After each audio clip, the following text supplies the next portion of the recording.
So before we actually start, I just want to tell you guys that this is inspired by Apollo, his manga part on his Many Men 2 edit, and also by Vegito because he's really good at this stuff. So the first thing that you want to do is make a mask. Now to actually help making a mask is simply downloading a cartoon fire picture and just trace over it like that, and that's what I'm going to do right now.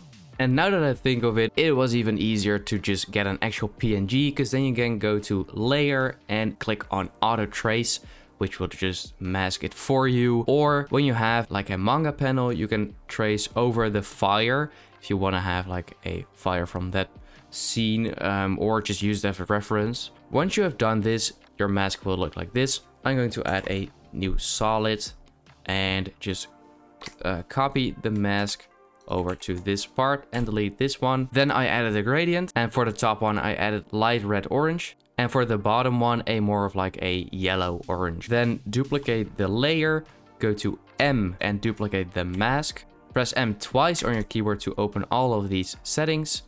And the first thing that we're going to do is change the color. Drag the first color a little bit to like the right and the second color as well. But I'm going to make this a little bit more yellowish. Go to your mask, change this to subtract and this one to intersect. Now it's basically gone, but we're going to mess with the feather. So if you mess with the feather a little, you'll get this effect, and this is kind of nice. And if you disable the bottom one, it looks like that, right? And together it looks like this, which is really nice. I ended up changing the gradient just a little so it looks better. And once you've done that, you want to pre-compose everything like this. On here you want to add turbulent displays, so I'm going to change the size in this case a little to like 30 and the complexity to 4, and this is really what it makes it look like fire. If you like turn it even higher, there's more details, but then it just starts looking a little bit ugly, and I like 4, which really gives that fire look in my opinion. And instead of changing the evolution like this, you want to change the offset. So you want to keyframe the offset, go to like the bottom like there, go to end of your clip and swipe this up to like the top. So then it looks like the fire is coming from the bottom to the top, which is really nice. If you want to have it faster, you want to drag this one even more down and this one even more up. And this will make your fire look really fast, and the opposite will go slower, of course. Then for now, we're just going to disable this turbulent display real quick. We're going to pre-compose it again and add another turbulent displays. I'm going to change the amount to 40 and the size to 40 as well. This time leave the complexity at 1. And we're once again going to change the offset and basically do the same thing.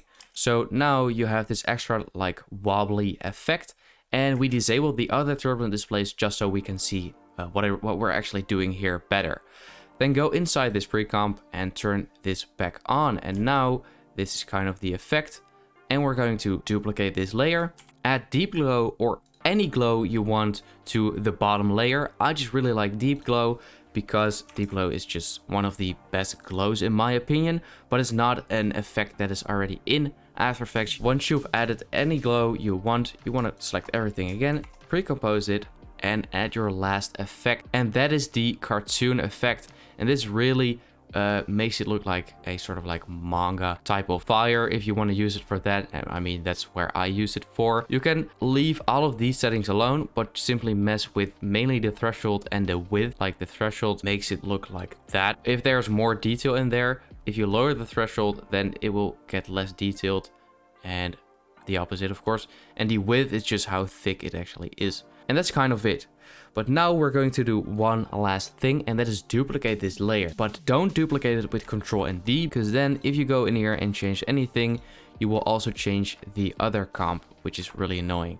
Now I have this script called True Layer Duplicator, which I recommend because that just does it for you automatically. But if you don't have that, then you can go over here into your project. Now I've named all of these real quick to Fire 1, 2, and 3. But you want to go over here, go to Edit, Duplicate, Edit, Duplicate, and Edit to duplicate. So now 4 and 1 are the same, 2 and 5 are the same, and 6 and 3 are the same. You want to put 4 in here and go into this comp, drag 5 into here, go over here, copy the turbulent displays, put it onto here, delete the other 2 layers. Now you don't need the glow on this version anymore, so that is fine.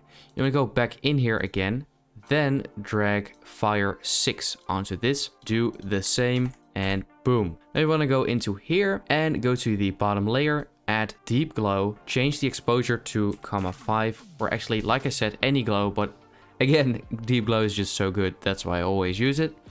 Then go all the way back and boom, that is actually it. Now you have this sort of smoke over here, which looks really nice. And that's kind of why you did that, because I actually did this by accident. But if you add deep glow on this layer, because of the complexity of turbulent displays, it will sort of like look like it is smoke. If you go to this layer, you want to just put this on screen and then, you know, change the opacity a little. And now your fire looks like this. That is kind of everything there is to it. So I hope this tutorial helped you out. Please leave a like and let me know in the comments if it did. And then I'll see you next time.